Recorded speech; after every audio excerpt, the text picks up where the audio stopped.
పితా పుత్ర పవిత్రాత్మ నామమున ఆమెన్.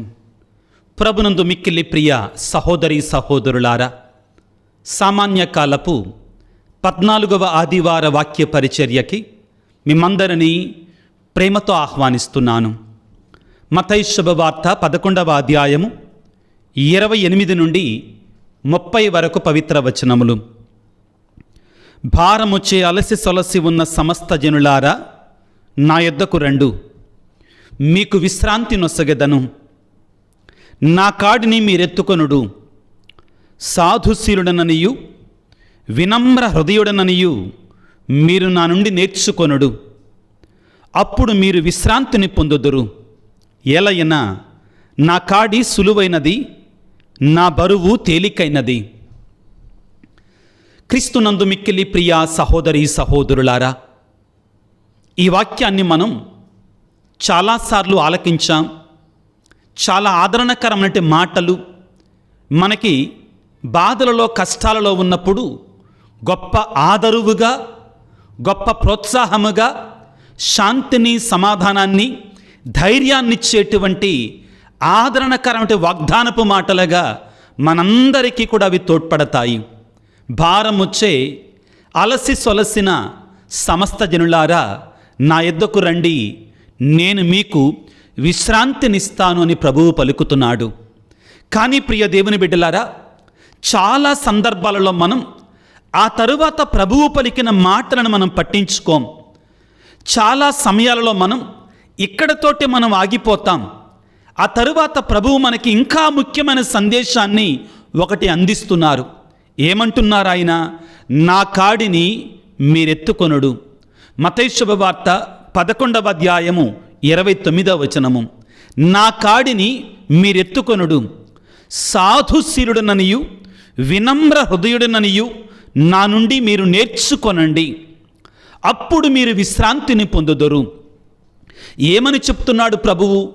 మీరు కూడా సాధుశీలత్వాన్ని అలవాటు చేసుకోవాలి, వినమ్ర హృదయాన్ని కలిగి ఉండాలి, కనికరాన్ని దయని నా వలె మీరు కూడా కలిగి ఉండాలి. ఈ దయ, ఈ కనికరము, వినమ్ర హృదయము, సాధు తత్వము లేకుండా శాంతిని మీరు పొందలేరు. నాలాగా మీరు కూడా దయా కనికరాలను ఇతరులకు చూపించాలి. నా వలె మీరు కూడా క్షమను, ప్రేమను ఇతరులకి పంచాలి. అప్పుడు మీరు నా నుండి నిజమైన శాంతిని, సమాధానాన్ని పొందుకుంటారు అని ప్రభువు సెలవిస్తున్నాడు. పోలాండ్ దేశంలో ప్రియులారా, ఒక రోజున వార్తాపత్రికలో రీజనల్ ఎడిషన్లు, అంటే కొద్దిగా ఒక ప్రాంతానికి మాత్రమే, జిల్లా ఎడిషన్ కూడా కాదు, మండలానికి చెందినటువంటి ఒక ఎడిషన్లో ఒక రోజున ఒక అడ్వర్టైజ్మెంట్ ప్రింట్ అయ్యింది, ఒక ప్రకటన ప్రింట్ అయ్యింది. ఆ ప్రకటనలో ఏమని ఉందంటే, నా తల్లిదండ్రులు ఇద్దరూ కూడా చాలా వృద్ధులైపోయారు. వారు మాట్లాడగలరు, బాగానే ఉంటారు, కానీ వారికి వారు సహాయము చేసుకోలేరు, వారు కదలలేరు. కాబట్టి మా అమ్మా నాన్నని నేను అమ్మివేద్దాం అనుకుంటున్నాను, మా అమ్మా నాన్న నేను ఇతరులకు ఇచ్చేద్దాం అనుకుంటున్నాను. కానీ మా అమ్మా నాన్నని, మా తల్లిదండ్రులని కొనాలి అనుకున్నటువంటి వారు $30,000 నాకు చెల్లించి మా అమ్మా నాన్నను కొనుక్కోండి అని చెప్పారు. ఆ ప్రకటనలో ఆ విధంగా ఉంది, ఆ అడ్వర్టైజ్మెంట్లో ఆ విధంగా రాయబడి ఉంది. ఈ ప్రకటన చదివినటువంటి వాళ్ళందరూ కూడా ఆశ్చర్యపోయారు. ఇదే రకమైన ప్రకటన అసలు ముసలోళ్ళైనటువంటి తల్లిదండ్రులను ఉచితంగా తీసుకోమన్నా కానీ ఎవరు ముందుకు రారు. వీళ్ళిద్దరూ కూడా కదలలేరట, ఎక్కువగా పని చేసుకోలేరంట. మరి ఇటువంటి తల్లిదండ్రులకి ఎదురు డబ్బులు ఇచ్చి, ఆయనకి, ఆ కొడుక్కి $30,000 ఇచ్చి, సుమారుగా 30 లక్షల రూపాయలు ఇచ్చి, మన డబ్బుల్లో చూస్తే వాళ్ళ తల్లిదండ్రులను కొనుక్కోమంటాడేంటి? వీడొట్టి వెర్రిబాగులోలాగున్నాడు, అసలు ఎవరొస్తారు ముందుకు ఇట్లాంటి పని చేయటానికి అని ఒకళ్ళతో ఒకళ్ళు మాట్లాడుకున్నారు. కానీ ఆ ప్రాంతంలో జీవిస్తున్నటువంటి, ఇది నిజంగా జరిగిన సంఘటన ప్రియులారా, ఆ ప్రాంతంలో జీవిస్తున్నటువంటి జేమ్స్ సిప్పోరా, ఈ సిప్పోరా అన్న పదం మీకు తెలుసు కదా, మోషే యొక్క భార్య. ఆ జేమ్స్ మరియు సిప్పోరా అనేటువంటి భార్యాభర్తలు ఇద్దరూ కూడా ఒకరితో ఒకరు మాట్లాడుకోవటం ప్రారంభించారు. భార్య అన్నది, ఏమండి, నా తల్లిదండ్రులని నేను సరిగా చూడలేదు, నా చిన్న వయసులోనే నా తల్లిదండ్రులను నేను కోల్పోయాను, నా తల్లిదండ్రులను చూడాలని ఎంతగానో ఆశ ఉండేది. మీరు కూడా అంతే. మీరు కూడా మీ తల్లిని మీ తండ్రిని మీరు చూడలేరు. కాబట్టి వీళ్ళిద్దరిని తెచ్చుకొని మన ఇంట్లో ఉంచుకుందామండి, ప్రేమతో చూసుకుందాం. తల్లిదండ్రులను మనం చిన్నప్పుడు చూడలేనట్టు లోటుని వీళ్ళలో చూసుకుందామండి, వీళ్ళకి సేవ చేసుకుందాం, వీళ్ళకి సేవ చేసుకొని పుణ్యం కట్టుకుందాం అని భార్యాభర్తలిద్దరూ కూడా మాట్లాడుకున్నారు. వారికి ఉన్నటువంటి ఒక కూతురు ఒక కుమారుడు చిన్నపిల్లలు, వాళ్ళను కూడా తీసుకొని చెప్పినట్టు అడ్రస్కి వెళ్ళాలి అనుకున్నారు. అయితే ఆ ప్రకటనలో ఏమని ఉందంటే, మీరు ముందుగా మా తల్లిదండ్రులు మీకు కావాలి అంటే 10,000 రూపాయలు ఈ అడ్రస్కు జమ చెయ్యాలి అని చెప్పారు. వీళ్ళు అక్కడున్న నంబర్కి ఫోన్ చేశారు. అటువైపు ఉన్న వ్యక్తి మాట్లాడాడు, అవునండి మా తల్లిదండ్రులు మీకు కావాలంటే నాకు $30,000 నాకు ఇవ్వాలి అని చెప్పారు. సరే మరి ఇప్పుడు ఏం చేయాలి అంటే, మొదట మీరు గ్యారంటీగా $10,000 నాకు పే చేయండి, అప్పుడే మీరు రావచ్చు నా ఇంటికి అన్నాడు. సరే అనుకొని వీళ్ళు ఒక నిర్ణయానికి వచ్చారు. కాబట్టి అతను చెప్పిన అకౌంట్ నెంబర్కి $10,000 వీళ్ళు చెల్లించారు. చెల్లించిన తర్వాత అతను అడ్రస్ చెప్పారు కరెక్ట్గా. ఆ అడ్రస్ ఇంటికి వెళ్ళారు. వెళ్ళి కాలింగ్ బెల్ కొట్టగానే, ఆ తలుపును తట్టగానే ఒక ముసలి వ్యక్తి వచ్చి తలుపు తీశాడు. బాగానే నడుస్తున్నాడు కానీ వృద్ధాప్యంలో ఉన్నాడు. ఆరోగ్యంగానే ఉన్నాడు కానీ వృద్ధాప్యంలో ఉన్నాడు. ఇంట్లోకి వెళ్ళగానే, ఏమండి ఈ అడ్రస్ ఇచ్చారు అనగానే, ఆ పెద్ద ఆయన, ఆ వయసులో ఉన్న ఆయన, ముందు రండి కూర్చోండి మాట్లాడుకుందాం, కూర్చోండి. అది కాదండి మీ అబ్బాయి మిమ్మల్ని మేము కొనుక్కోవచ్చు అని చెప్పాడండి అనగానే ఆ పెద్ద ఆయన ఒక నవ్వు నవ్వాడు. నవ్విన తర్వాత ఇద్దరిని కూర్చోబెట్టాడు. అంతలోకి తన భార్యని పిలిచాడు. ఆ ముసలాయన తన భార్యని పిలిచాడు. ఆమె కూడా చాలా ఆరోగ్యవంతంగా ఉంది, నిదానంగా వచ్చింది. రాగానే కూర్చోమని చెప్పి కూర్చున్నటువంటి వీరికి మొదట కొన్ని స్నాక్స్, కొద్దిగా టీ, కాఫీలు ఇచ్చి అప్పుడు మాట్లాడటం ప్రారంభించారు. ఏమండి మీకు వృద్ధాప్యంలో ఉన్నట్టు ముసలోళ్ళైనటువంటి మంచంలో పడినటువంటి వాళ్ళు కావాలా? వాళ్ళ కోసం $30,000 మీరు చెల్లిస్తారనగానే, అవునండి మేము నిజాయితీగా వచ్చామండి, మా తల్లిదండ్రులను మేము చూసుకోలేకపోయాం, ఆ వృద్ధుల్లోనైనా మేము చూసుకోవాలని వచ్చాం, ఎక్కడున్నారు వాళ్ళు కదలలేని స్థితిలో ఉన్నారంటగంటే, అదేమి లేదమ్మా కంగారు పడకాకండి, మేమే ఆ వృద్ధులం, మేము ఆరోగ్యంగా ఉన్నాం, మేము సంతోషంగా ఉన్నాం, మరి ఎందుకు ఇలా చేశారండి అనగానే అప్పుడు ఆ భార్యాభర్తలు వృద్ధ దంపతులు మాట్లాడటం ప్రారంభించారు. అమ్మా మాకు కోట్ల రూపాయల ఆస్తి ఉంది, ఇదిగో ఈ బిల్డింగ్ చూడండి, ఈ ప్యాలెస్ రాజభవనం లాంటి ఈ భవంతిని చూడండి, కోట్ల రూపాయల ఆస్తులు ఉన్నాయి, కానీ మాకు పిల్లలు లేరు. ఆ ప్రకటన వేయించింది నేనే, ఆ ముసలాయన చెప్పాడు. ఆ ప్రకటన వేయించింది నేనే. ఎవరన్నా ఒక్కళ్ళన్నా మానవత్వం కలిగినటువంటి వాళ్ళు, ఒక్కళ్ళన్నా దయాకనికరం కలిగినటువంటి వారు ముందుకు వస్తారో లేదో అనే ఉద్దేశంతో ఇదిగో ఈ ప్రకటన వేయించాను. కానీ అందులో కొంచెం నేను తప్పుగా రాయించాను. ఎందుకంటే మేము కదలలేని స్థితిలో ఉన్నాము అని రాయించాను. దానిని బట్టి అసలు కనికరం కలిగినటువంటి వారు, దయగలిగినటువంటి వారు ఉన్నారా అని తెలుసుకోవటం కోసం మాత్రమే చేశాను, కానీ ఎవరిని మోసం చేయటానికి మాత్రం కాదు అని చెప్పాడు. అయితే ఇప్పుడు నన్ను, మా మిస్సెస్ని, మా భార్యని మీ ఇంటికి తీసుకొని వెళ్ళటం కాదు, కానీ మీరే ఈ సుందరమైన రాజభవనంలోనికి రండి, దయచేసి మాతో ఉండండి. అసలు ఈ ప్రపంచంలో ఇటువంటి వార్త విని ఎవరైనా ముందుకు వస్తారా, అటువంటి దయ కనికరాన్ని కలిగినటువంటి వారు ఉంటారా అని మేము సందేహించాం. కానీ మీరు ఆ మంచి మనుషులు, మీ బాధలు మీకున్నా, మీ పిల్లలు మీకున్నా, మీ సంపదలు మీకున్నా, మీ యొక్క ఉద్యోగాలు మీకున్నా కానీ మమ్మల్ని ప్రేమతో చూసుకోవాలనుకున్నారు. మీకంటే మంచి వాళ్ళు ఎవరుండరు. కాబట్టి ఇక నుండి ఈ రాజభవనం లాంటి, ఈ యొక్క రాజకోట లాంటి మా ఆస్తులు, మా సంపదలు అన్నీ కూడా మీకే చెందుతాయి. దయచేసి మా మాట కాదనకుండా మీరు మా దగ్గరకు వచ్చి మాతో సంతోషంగా ఉండండి అనగానే ఆ భార్యాభర్తలు, ఆ పిల్లలు కూడా ఆశ్చర్యపోయారు. ఆశ్చర్యపోయి ఆ వృద్ధులతోటి కలిసి వాళ్ళని పూలలో పెట్టుకొని చూసుకొని వారు మరణించే వరకు కూడా వారితో కలిసి జీవించారు. ఆ ఆస్తికి వారసులయ్యారు. ఆ ఆస్తికి వాళ్ళే తరువాత వాళ్ళే పొందుకున్నారు.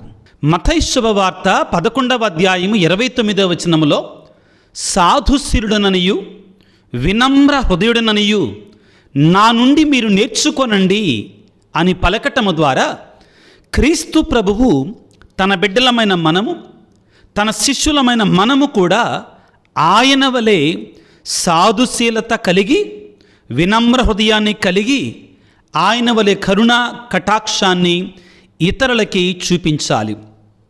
ప్రియులారా, ప్రభు యేసుక్రీస్తు యొక్క జీవితాన్ని, ముఖ్యంగా ఇహలోక జీవితాన్ని మనం పరిశీలిస్తే మనందరికీ అర్థమయ్యేది ఏంటంటే, ఆయన తనను తాను తగ్గించుకున్నాడు. తనను తాను విరక్తత్వము కలిగి, తనను తాను రిక్తుని చేసుకొని ఈ లోకములో జన్మించాడు. తద్వారా మనము కూడా ఆయన ఆదర్శాన్ని అనుసరించి దీనత, వినయము కలిగి జీవించాలని మనకి ఒక ఆదర్శం, సుమాతృకనిస్తున్నారు ప్రియులకు దేవుని బిడ్డలారా. బైబిల్ గ్రంథాన్ని మనం పరిశీలించినప్పుడు మనకు అర్థమయ్యే సత్యం ఏంటంటే, అన్నిటికంటే ప్రధానంగా దేవుడు వినయము గలవారిని ప్రేమించి గర్వాత్ములని అసహ్యించుకుంటాడు. కాబట్టే ప్రభు ఈ రోజున తన గురించి తాను ఏమని చెప్తున్నాడు? వినమ్ర హృదయము, వినయము కలిగిన హృదయము కలిగినటువంటి వాడై, వినయము కలిగిన హృదయము కలిగినటువంటి వాడై ఉన్నాడు. ఆ వినయము మనము అన్నిటికంటే ముఖ్యంగా క్రైస్తవులంగా మన జీవితంలో అలవాటు చేసుకోవాలి. ఆధునిక ప్రపంచంలో ప్రియులారా, మానవాళి గొప్పల కోసం వెళుతుంది, గొప్పల కోసం ప్రాకులాడుతుంది. దీనత, వినయం అనే పదాలకి చోటు లేదు ఈ ఆధునిక ప్రపంచంలో. ప్రతి ఒక్కళ్ళము కూడా నా గొప్పను చూపించుకోవాలి. అది పేరు ప్రఖ్యాతులు, ధనాన్ని గురించి, డబ్బుని గురించి, జాతిని గురించి, కులాన్ని గురించి అన్ని రకాలుగా ప్రయత్నం చేస్తున్నారు. కానీ ప్రభువు మనకు నేర్పించేది, ఇవన్నీ దేవుని ముందు పనికిరావు. దేవుడు కోరుకునేది నీలో ఉన్నటువంటి ఆ వినయము, ఆ దీనత్వము, ఆ విధేయత. అవి నీలో ఉండగలిగినప్పుడు దేవుని దృష్టిలో నువ్వు గొప్పవాడివవుతావు. బైబిల్లో కొంతమంది వ్యక్తులను ప్రారంభంలోనే ధ్యానం చేద్దాం ప్రియులారా. అబ్రహాము జీవితంలో మనం చదువుకుంటాం. ఆదికాండం 18వ అధ్యాయంలో ప్రియులారా, సొదొమ గొమొర్రా పట్టణాన్ని దేవుడు అక్కడున్న ప్రజల యొక్క దాష్టికం కారణంగా, పాప జీవితాల కారణంగా నాశనం చేయాలి అనుకున్నాడు. కానీ దేవుడు ఏమంటాడంటే, నా స్నేహితుడైనటువంటి అబ్రహాముకు చెప్పకుండా ఏ విధముగా నాశనం చేయాలి అనుకొని అబ్రహాముకు చెప్తాడు. ఆ సమయంలో అబ్రహాము చేసిన ప్రార్థన విధానం, ఆ ప్రార్థన చేసిన పద్ధతి మనందరికీ కూడా గొప్ప సుమాతృకగా ఉండాలి. ఏమని ప్రార్థన చేస్తాడు? ఆదికాండము 18వ అధ్యాయం 27వ వచనంలో, అప్పుడు అబ్రహాము దేవునితో, ప్రభువా, నేను బూడిద ప్రోగునే, మట్టి మనిషినే అయినను నీ సన్నిధిలో ధైర్యము చేసి మాట్లాడేదను. ఎంత దీనత, ఎంత వినయం ప్రియులారా! నేను బూడిద పోగునే, మట్టి మనిషినే అయినను ధైర్యం చేసి దేవరవారి సన్నిధిలో మాట్లాడతాను. అయ్యా, అప్పుడు అంటారు, 5 తక్కువగా 50 మంది ఉంటే మరి ఆ పట్టణాన్ని నాశనం చేస్తావా? ఆ తర్వాత ఏం జరిగిందో మనం చూస్తాం. చివరికి 5 కూడా లేరు. కాబట్టి దేవుడు సొదొమ గొమొర్రా పట్టణాన్ని నాశనం చేశాడు. ఇక్కడ మనం ధ్యానం చేసేది ఏంటంటే, అబ్రహాము దేవుని సన్నిధిలో నడుచుకున్నటువంటి దీనత, వినయము. ప్రియులారా, దేవుడు ఒక వ్యక్తిని తన సేవక ఎన్నుకోవాలన్నా, తన బిడ్డగా ఉంచుకొని తన యొక్క అపారమైన ఆశీర్వాదాలు కుమ్మరించాలన్నా కానీ, ఆ వ్యక్తిలో మొట్టమొదటిగా దేవుడు చూసేది దీనత, వినయము.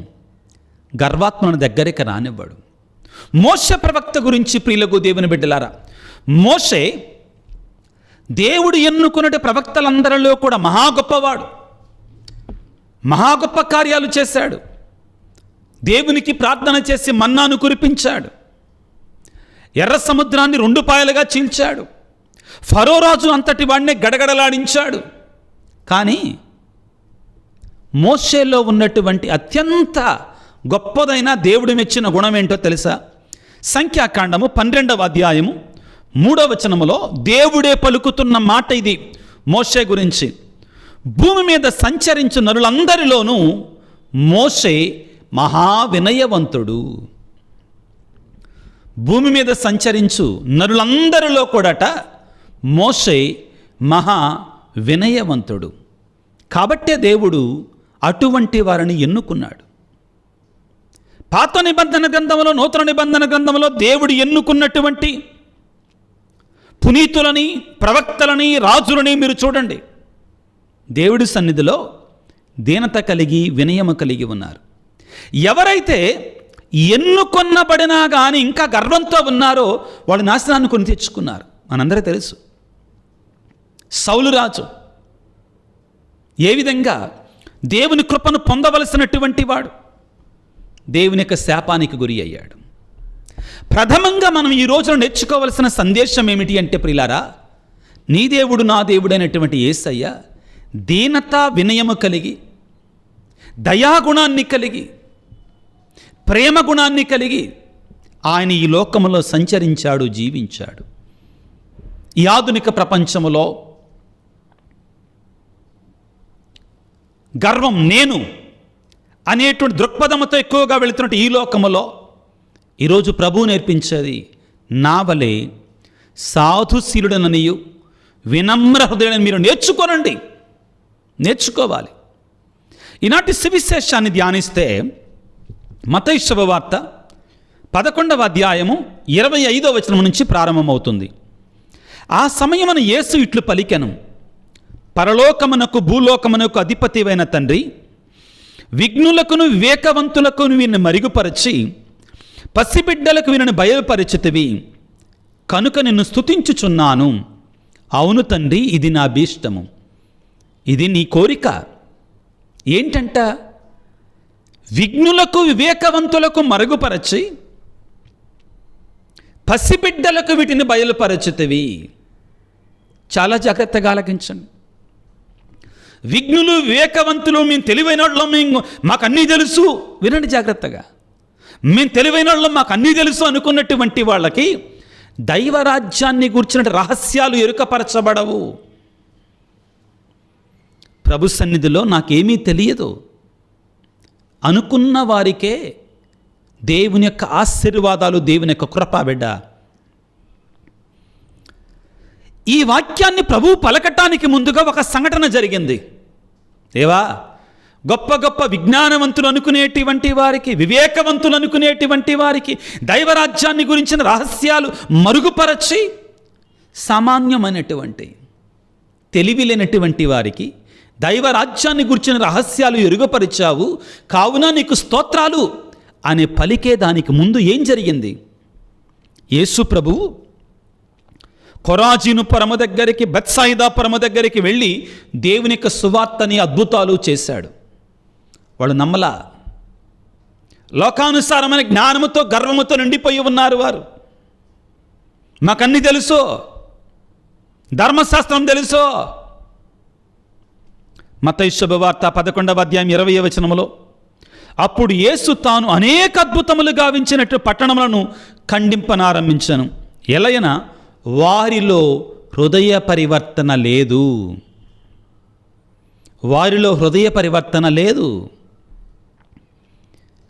వారిలో ఆ వినయం లేదు, ఆ తగ్గింపు లేదు, ఆ భక్తి లేదు, ఆ విశ్వాసము లేదు. అప్పుడేమంటున్నాడు యేసయ్య? మత్తయి 11:21 వచనములో, అయ్యో కొరాజీను పురమా, అయ్యో బెత్సాయిదా పురమా, మీ యందు చేయబడిన అద్భుత కార్యములను తూరు సిదోను పట్టణములో జరిగి ఉండినచ్చు ఆ ప్రజలను ఎప్పుడో గోనె పట్టలు కప్పుకొని బూడిద పూసుకొని హృదయ పరివర్తనం చెందేవారు, కానీ మీలో హృదయ పరివర్తనం లేదు. హృదయ పరివర్తనం ఎప్పుడు రాదు? ఎవరికి ఉండదు? నేను పరిశుద్ధుణ్ణి. పరిసయుడు లోకాసువార్తలో యేసు ప్రభు చెప్పిన ఉపమానం, నాకన్నీ తెలుసు అనేటువంటి ఆలోచన దృక్పథముతో ఉన్నటువంటి వానికి, నాకు అన్నీ తెలుసు కదా, నేను జ్ఞానిని, నాకు ఆస్తి ఉంది, నాకు సంపదలు ఉన్నాయి, నేను గొప్పోడిని, ఈ ఆలోచన మనలో ఉంటే గర్వం అనేటువంటి ఉన్నటువంటి వానికి హృదయ పరివర్తన రాదు.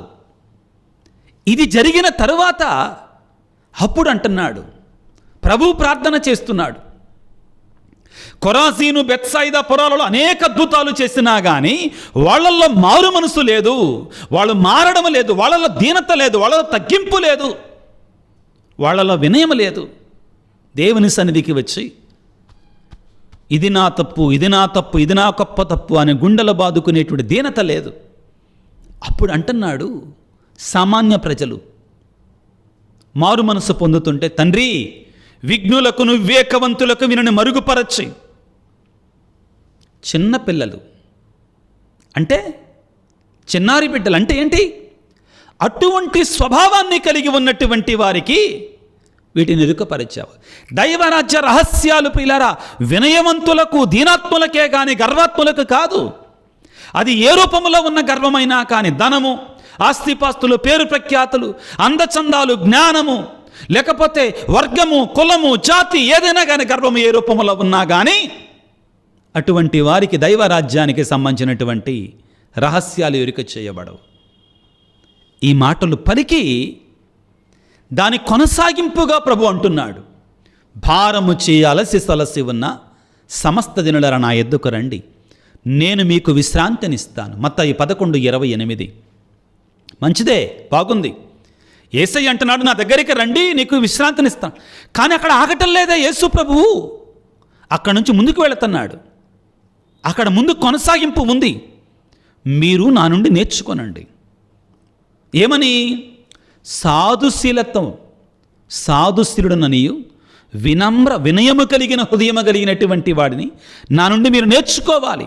You should learn from me that I'm మీక్ అండ్ హంబుల్ ఆఫ్ హార్ట్. ఇది లేకుండా దేవుని కృప లేదు బిడ్డలారా. అబ్రహాము వలె దీనత, మోషే వలె వినయము మనలో ఉండాలి. యేసయ్య కోరుకుంటున్నాడు.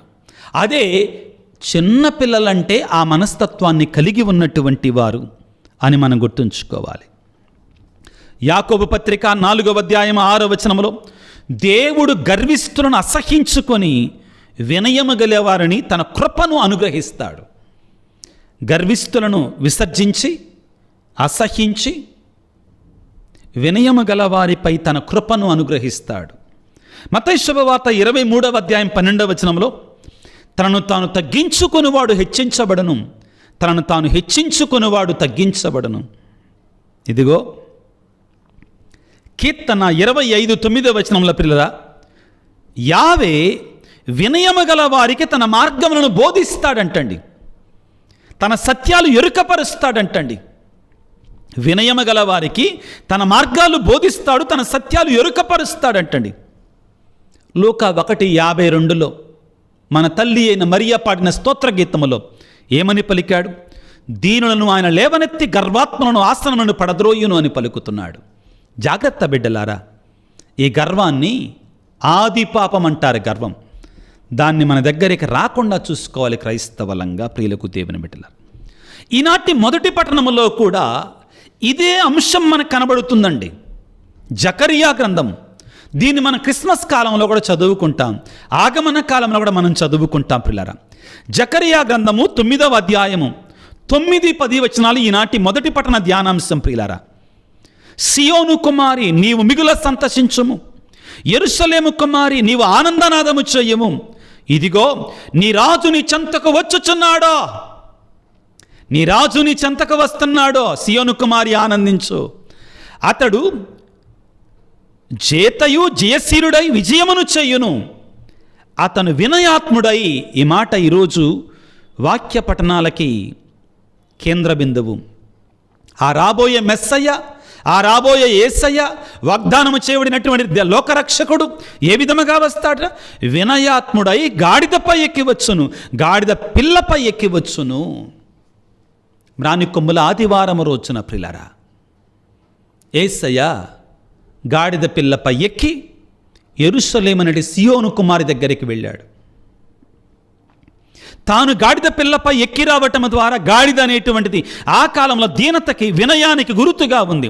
గుర్రం అనేటువంటిది పౌరుషానికి, రోషానికి, అదేవిధంగా పవర్కి, శక్తికి గుర్తుగా ఉండేది. క్రీస్తు భగవానుడు ఒక గాడిద పిల్లను ఎన్నుకోవటం ద్వారా తాను వినయశీలుడనని, దీనాత్ముడిగా ఈ లోకానికి వచ్చానని మనందరికీ బోధిస్తున్నాడు. ఇదిగో నీ రాజు నీ వద్దకు వచ్చుచున్నాడు, జయశీలుడై విజయము చెయ్యును. కానీ ఏ విధంగా? వినయముపై, వినయాత్ముడై గాడిదపై ఎక్కివచ్చు, గాడిద పిల్లపై ఎక్కివచ్చును. ఆయనట మీ రాజు జాతుల నడుమ శాంతిని నెలకొల్పును. అతని రాజ్యము సముద్రం నుండి సముద్రం వరకు, యూఫ్రటీస్ నది నుండి నేల అంచుల వరకు వ్యాపించును. ఎవరి రాజ్యం అండి? భూదిగంతముల వరకు వ్యాపించింది. ఇప్పుడు యేసయ్య రాజ్యం. శాంతికరుడైన రాజు, సమాధానకర్త, నిత్యుండగు తండ్రి. యెషయా గ్రంథము 9వ అధ్యాయములో 6వ వచనం నుంచి మనం చదువుకుంటాం. శాంతికరుడైన రాజు, సమాధానకర్త, నిత్యుండగు తండ్రి. ఆయన రాజ్యం ప్రియులారా, ఆయన రాజ్యంలో మనం సభ్యులముగా ఉండాలి అంటే మనలో కూడా ఈ దీనత, ఈ వినయము, ఈ తగ్గింపు ఉండాలి. ఆయన ఆదర్శాన్ని పోలి మనందరము కూడా జీవించాలి ప్రియులారా. అవును, మనము దీనత కలిగి జీవించినప్పుడు కొన్నిసార్లు మనల్ని అవహేళన చేస్తారు. అంతెందుకండి, ఇరాన్తో యుద్ధం జరుగుతుంటే పాపుగారు ఒక వ్యక్తి గురించి మాట్లాడలా, ఆయన సందేశాన్ని ఇచ్చాడు. యుద్ధం మంచిది కాదు, యుద్ధం ధర్మం కాదు, శాంతి కొరకే ప్రాకులాడాలి, సమాధానం కొరకే ప్రాకులాడాలి అని మన లియో 14వ పాపుగారు మాట్లాడితే, గర్వంతో కళ్ళు మూసుకుపోయినటువంటి ట్రంప్ వ్యక్తిగతంగా మాట్లాడాడు పాపుగారి గురించి. నేనే పాపుగారిని చేశా. ఎవరినట్ట? లియో పాపుగారినట్ట. ట్రంప్కు తెలియదు ఆయన ఒక అమెరికాకు మాత్రమే ప్రెసిడెంట్ అని. పాపుగారు యావత్ ప్రపంచానికి. అదే అమెరికన్స్ నిలదీశారు ట్రంప్ని. మీకెందుకు పాపుగారంటే అంత ద్వేషం? ఆయన మిమ్మల్ని ప్రేమిస్తున్నాడు కదా, ఆయన చెప్పింది మంచిదే కదా. అప్పుడు మళ్ళీ నేలకు కరుచుకొని నాకేం లేదు, పాపుగారంటే నాకు కూడా ఇష్టమే అని మళ్ళా ప్లేట్ తిరగవేశాడు. శాంతి సమాధానాన్ని కోరుకునేటువంటి దేవుడు యేసయ్య. ప్రియులకు దేవుని బిడ్డలారా, ప్రభు ఈ లోకానికి వచ్చింది సేవ చేయించుకోవటానికి కాదు, సేవ చేయడానికి అని స్పష్టంగా చెప్పాడు. మార్కు సువార్త 10వ అధ్యాయం 45వ వచనంలో, మనుష్య కుమారుడు సేవ చేయుట కొరకే కానీ సేవ చేయించుకొనుటకై రాలేదు, సేవ చేయటానికే వచ్చాడు. దేవుని శక్తి ప్రియులారా వినయములో బయలుపడుతుంది, దీనతతో బయటికి వస్తుంది. సిలువ బలహీనత కాదు, దేవుని బలమని గుర్తు చేస్తుంది. లూకా 22:27లో ప్రభువు తన శిష్యులతో చాలా స్పష్టంగా చెప్పాడు, నేను మీ మధ్యలో ఒక సేవకుడిగా ఉన్నాను, సేవకు రూపం దాల్చాను. ప్రియులారా, ఈనాడు మనం ధ్యానించే అంశం ఇదే. వినమ్ర హృదయము, సాధుశీలుడు, ఆ దయార్థ హృదయం మనలో ఉండాలి ప్రియులకు దేవుని బిడ్డలారా. ఫిలిప్పీ పత్రిక 2వ అధ్యాయం 7వ వచనంలో చాలా స్పష్టంగా చెప్తాడు, ఆయన దైవ కుమారుడై ఉండి కూడా తనను తాను తగ్గించుకొని రిక్తుని చేసుకొని మానవ మాత్రుడై సిలువపై మరణం వరకు కూడా ఆయన విధేయత కలిగి ఉన్నాడు. ఇది మనకిచ్చే ఆదర్శం యేసయ్య. ఆధునిక ప్రపంచంలో యుద్ధాలు, అశాంతి, అలజడి ప్రపంచవ్యాప్తంగా కాదండి, గ్రామాలలో, కుటుంబాలలో, వ్యక్తుల మధ్యలో ఈ శాంతి లేదు, సమాధానం లేదు. కారణం ఏంటి చెప్పండి? వ్యక్తిగతమైన పౌరుషాలు, వ్యక్తిగతమైన గొప్పలు. మనకి ఎటువంటి డైలాగులు కావాలండి? ఎట్లాంటి డైలాగులు కావాలి చెప్పండి? తగ్గేదేలే, తగ్గేదేలే, ఈ డైలాగులు మనకు కావాలి. ప్రపంచాన్ని ఉర్రు తొలగిస్తాయి. రఫా డైలాగులు కావాలి మనకి. క్రైస్తవులమై ఉండి ప్రభువు నేర్పించింది ఈ మార్గం కాదు. వాళ్ళు ఎవరైనా కానీ ఈ మార్గం నడిచేటువంటి వాళ్ళు యేసుకి చెందినటువంటి వాళ్ళు కాదు. క్షమించండి, నాకు వినపడుతున్న మాటలే చెప్పగలను. నేను వింటున్నటువంటి సమాజంలో వింటున్న మాటలే నేను చెప్పగలను. పరలోకాన్ని గురించి మాట్లాడలేను నేను. ఈ లోకంలో మనం ఏ విధంగా జీవిస్తున్నాం, ఎటువంటి వాళ్ళు కావాలి మనకి హీరోలుగా? దొంగలు కావాలి, స్మగ్లింగ్ చేసేవాళ్ళు కావాలి, మన హీరోలు వాళ్ళు. అట్లాంటి పాత్రలు మన హీరోలు. దీనత, వినయము, ప్రేమ, శాంతి, సమాధానాన్ని బోధించేవాళ్ళు మనకొద్దు. బాధాకరమైన విషయం ఏంటంటే పిల్లారా, మదర్ తెరేసా లాంటి ఆ తల్లుల మీద కూడా దారుణమైన వీడియోలు పెడుతున్నారు. మనస్సాక్షి చచ్చిపోతుందండి. ప్రియులరా, ఈనాటి సువిశేషములో యేసు ప్రభు ఒక మాట అంటాడు. మత్తయి శుభవార్త 11వ అధ్యాయము 29వ వచనములో, నా కాడిని మీరు ఎత్తుకొనండి, నా కాడిని మీరు ఎత్తుకొనండి. ఏంటి యేసయ్య కాడిని ఎత్తుకోవటం అంటే ఆయనలాగా మనము కూడా మారాలి, ఆయనలాగా మనము కూడా జీవించాలి. ఆయన ఏ విధముగా సాధుశీలుడుగా, వినమ్ర హృదయుడిగా ఉన్నాడో మనము కూడా క్రైస్తవులు మనం అనుసరించేటువంటి వారం ఆయనలాగా మనం కూడా మారాలి. ఆయన వలె దేవుని మీద ఆధారపడాలి మనము కూడా. కాడి తెలుసా మీకు? కాడి అంటే ఎద్దులు మోస్తాయి. బండికి కాడి ఉంటుంది, ఎడ్ల బండికి. ఇటువైపున ఒకటి ఉంటుంది, ఇటువైపున ఒకటి ఉంటుంది, రెండు కలిసి వెళతాయి. కొన్నిసార్లు నేను రైతు బిడ్డని, ఎడ్ల బండులు తెలియ అరక దున్నా నేను, కాబట్టి చెప్తున్నా. ఒకటి కొంచెం బలహీనంగా ఉన్నా కానీ బలంగా ఉన్నటువంటి ఎద్దు లాక్కొని వెళుతుంటుంది కొంచెం ముందు. అవును, అలాగానే ఈ కాడి యేసయ్య మోస్తున్నప్పుడు బరువంతా ఆయన మీద వేసుకుంటాడు. రైతు కొన్నిసార్లు ఈ మెడకు పెట్టే పలుపు తాణ్ణి, వినండి జాగ్రత్తగా, ఇంట్రెస్టింగ్ అనమాట, తెలుసు నాకు. ఏం చేస్తాడంటే బలంగా ఉన్నటువంటి ఎద్దును ఏం చేస్తాడంటే ఈ అరక ఈ నాగలికి దగ్గర కడతాడు. అప్పుడు బరువు ఎక్కువ ఇది మోస్తుంది అన్నమాట. బరువు అంతా ఇదే మోస్తుంది. మన యేసయ్య మన బరువును మోసేవాడు. కానీ మనం పాలు పంచుకోవాలి దానిలో, మనం భాగస్థులము కావాలి దానిలో, మనం అందులో కూడా భాగాన్ని పొందుకోవాలి. యేసయ్య ఈ ప్రేషిత కార్యములో, ఈ సువార్త ప్రచారములో, దేవుని ప్రేమను పంచటములో మనం కూడా భాగస్థులము కావాలి. ఇదే ప్రభు యొక్క ఆహ్వానం. నా కాడిని మీరు ఎత్తుకొనండి అంటున్నాడు. మనం సిద్ధంగా ఉన్నామా? మనము యేసయ్య కాడిని ఎత్తుకుంటే మన భారాన్ని ఆయన మోస్తాడు, మన బరువును ఆయన మోస్తాడు, మన వేదన ఆయన మోస్తాడు. అందుకే కదా మనం కీర్తన 55:22 వచనములో మీ భారమును దేవునిపై మోపుడు, ఆయన మిమ్ము ఆదుకుంటాడని పలుకుతాడు. ఇదే విషయాన్ని 1 పేతురు 5:7లో కూడా మనం చదువుకుంటాం. మీ చింత యావత్తును, మీ సమస్యలన్నిటిని ఆయనపై వేయండి, ఆయన మిమ్ము గూర్చి శ్రద్ధ వహిస్తాడు అని పలుకుతాడు. పౌలు గారి వలె మనము కూడా ప్రియులారా 2 కొరింథీ పత్రిక 12వ అధ్యాయం 9వ వచనములో దేవుడు పలికినట్టు వాగ్దానకరమైన మాటలు మనం తీసుకోవాలి. ఏమిటి? నా కృప మీకు తోడుగా ఉంటుంది, నా కృప మీకు చాలును అని పలుకుతున్నాడు. ఈనాడు మనం దేవుని వేడుకోవాలి. ఏమిటి అంటే, దేవా యేసయ్య నీ వలె మేము కూడా శాంతి సమాధానాన్ని కోరుకునేటువంటి వారముగా, వినమ్ర హృదయులమై, సాధుశీలులమై, ఈ ప్రపంచంలో కొంచెమైనా శాంతిని పెంచేటువంటి వారముగా, సమాధానాన్ని పెంచేటువంటి వారముగా ఉండే కృపని, ధన్యతని, దీవెనని మాకు దయచేయి ప్రభు అని ప్రార్థన చేసుకుందాం. ప్రార్థన చేయటం మాత్రమే, ప్రయత్నం చేద్దాం మన జీవితంలో. దేవుడు కోరుకుంటున్నాడు పిల్లారా. అది లేకుండా మనం దేవుని యొక్క ఈ యొక్క ప్రేమ సామ్రాజ్యంలో పాలు పంచుకోలేం.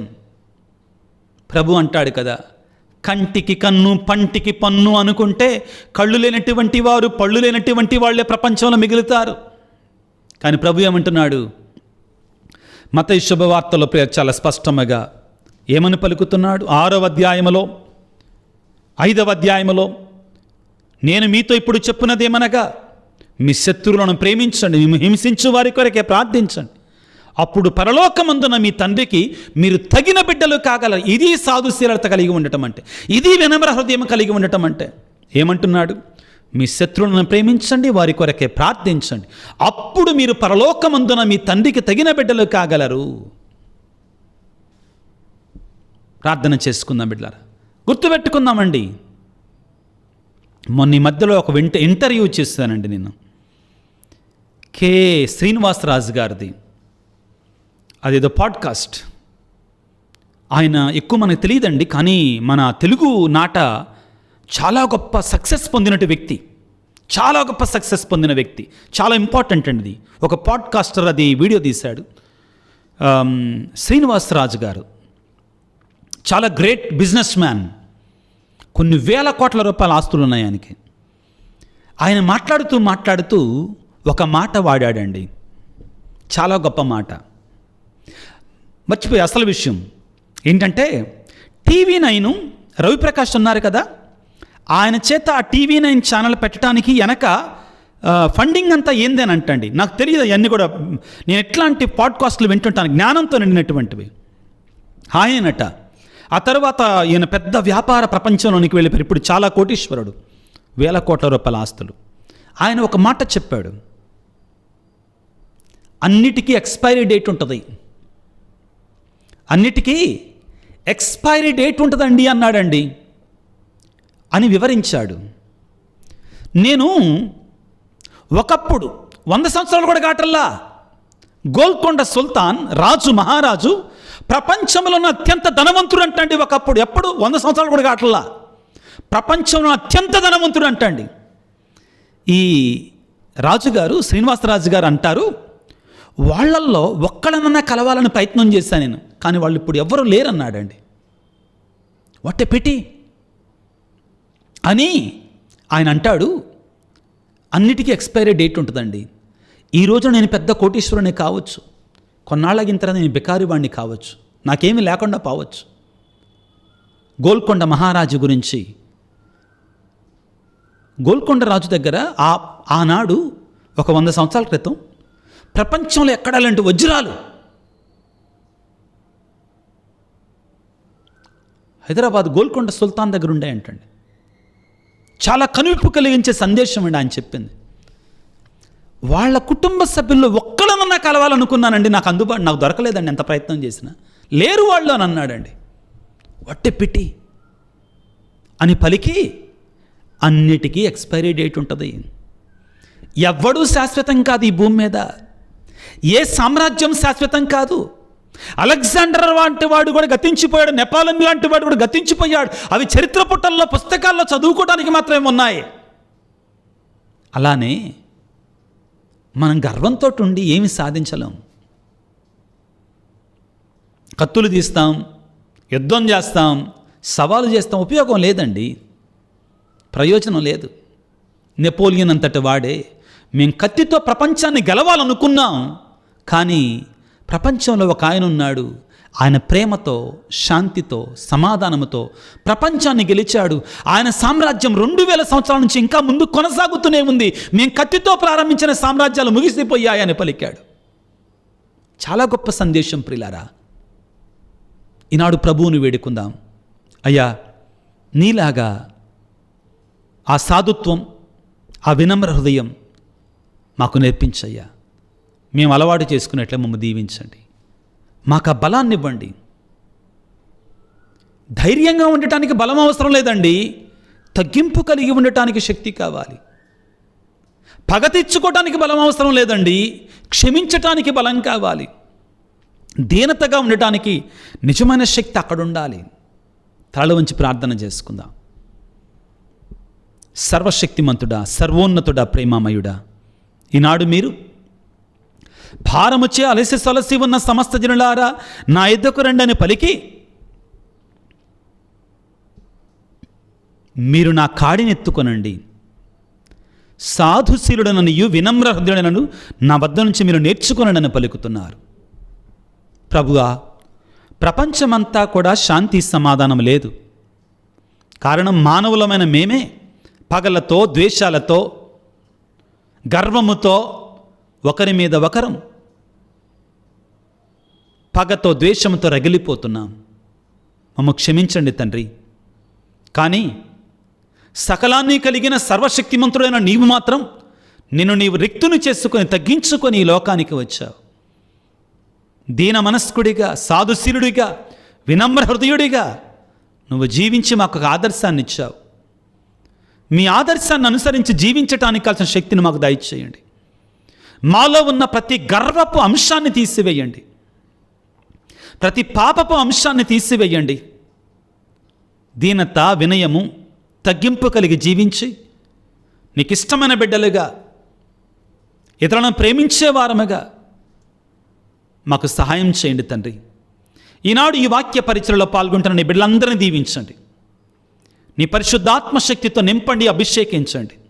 అన్నిటికంటే ముఖ్యంగా క్రైస్తవులమైన మేమందరము కూడా వినయాత్ములముగా, సాధుశీలురముగా, వినమ్ర హృదయముగా జీవించే కృపను దయచేయండి. అనారోగ్యముతో బాధపడుతున్న బిడ్డలను నీ గాయపడిన హస్తాలతో తాకి స్వస్థపరచండి. కుటుంబాలలో శాంతిని, సమాధానం దయచేయండి.